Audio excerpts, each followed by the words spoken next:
আসসালামু আলাইকুম। এরকম স্লাইস টেক্সট আমরা ক্যানভা দিয়ে খুব ইজিলি ক্রিয়েট করতে পারবো। জাস্ট দু একটা সিম্পল মেথড থাকবে। সো আমরা প্রথমে এই ক্যানভাতে চলে যাব।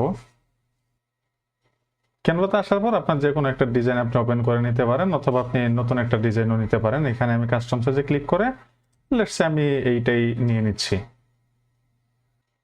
দেন এখানে আমি একটা ব্যাকগ্রাউন্ড কালার ধরেন দিয়ে দিব। এটা ম্যান্ডেটরি না, জাস্ট দিলাম। অ্যান্ড এখানে আমি যদি স্লাইস লিখি, আপনি যে কোনো ওয়ার্ড লিখতে পারেন, আমি স্লাইস লিখলাম। অ্যান্ড দেন একটা কালারটা জাস্ট অ্যাডজাস্ট করে নিব আর কি। একটা হোয়াইট কালার দিলাম। দেন আমি যদি এটা বড় করি, এরপরে এটা বেশ কয়েকটা ওয়েতে আমরা করতে পারবো। ফার্স্ট হচ্ছে আমরা এখানে সার্চ করলাম টলার ফন্টস ইন ক্যানভা, মানে লম্বা যে ফন্টগুলো থাকে ক্যানভাতে টল থাকে এরকম আর কি। যেমন 6 ক্যাপস আছে, ওজওয়াল্ড আছে। তো আমরা ধরেন ওজওয়াল্ডটা যদি একটু ট্রাই করি, কপি করে এখানে নিয়ে ধরেন আমরা একটা লম্বা ফন্ট সিলেক্ট করব। তো ধরেন ওজওয়াল্ডকে সার্চ করলে যে এটা হচ্ছে একটা লম্বা ফন্ট। তো আমরা রেগুলার যেটা আছে সেটাই নিচ্ছি।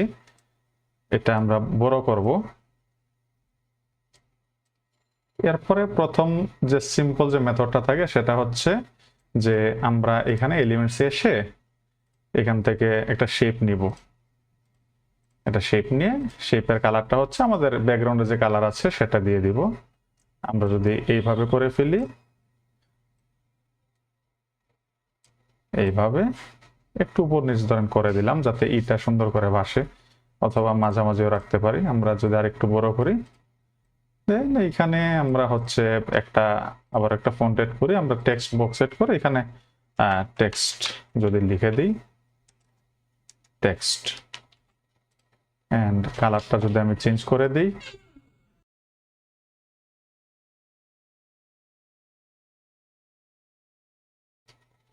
এরপরে এটা আমরা একটা পজিশনে বসাই দিলাম। এটা আমরা যদি ডাউনলোড করি তাইলে এটা আমাদের হচ্ছে কাঙ্ক্ষিত ডিজাইন হয়ে যাবে। আমরা আরেকটা ওয়েতে করতে পারি, সেটা হচ্ছে আমি ধরুন পেজটা ডুপ্লিকেট করি, দেন আমি টেক্সটটা ডিলিট করে দিই, এটাও ডিলিট করে দিই। এবং এইখানে যে টেক্সট আছে আমরা যেটা করতে পারি, ধরেন আমি ফুল স্ক্রিন করলাম, অ্যান্ড দেন আমি যদি এখানে ডাউনলোডে যাই, এই ডাউনলোড ট্রান্সপারেন্ট ব্যাকগ্রাউন্ড হিসেবে ওকে দেওয়া যায়। দেন আমি আমার কারেন্ট পেজ, মানে এই পেজটা আমি ডাউনলোড দেবো ধরেন।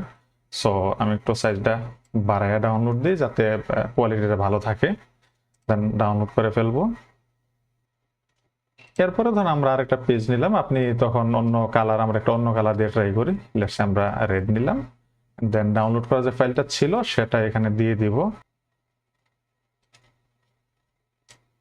এরপরে আমরা যদি এটা বড় করি, ফুল স্ক্রিন করি, এন্ড দেন আমরা চাইলে ডুপ্লিকেট করতে পারি, মাঝামাঝি রেখে এইটাকে ধরেন এইভাবে ক্রপ করে দিব, এন্ড এইটাকে এইভাবে ক্রপ করে দিব। এরপরে আমরা দুইটা এখানে অ্যাডজাস্ট করে দিয়ে দিব। এখন দেখেন এখানে মাঝখানে একটা স্লাইস ক্রিয়েট হয়ে গেছে। আমরা চাইলে এখন মাঝখানে যে কোনো টেক্সট বসায় দিতে পারি।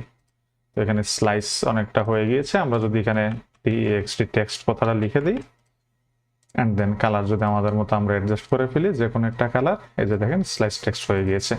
তো এটাই ছিল খুব ছোট একটা টিউটোরিয়াল। ভিডিওটা ভালো লাগলে চ্যানেলটি সাবস্ক্রাইব করতে পারেন, ফেসবুকে দেখে থাকলে ফলো করতে পারেন। Thank you.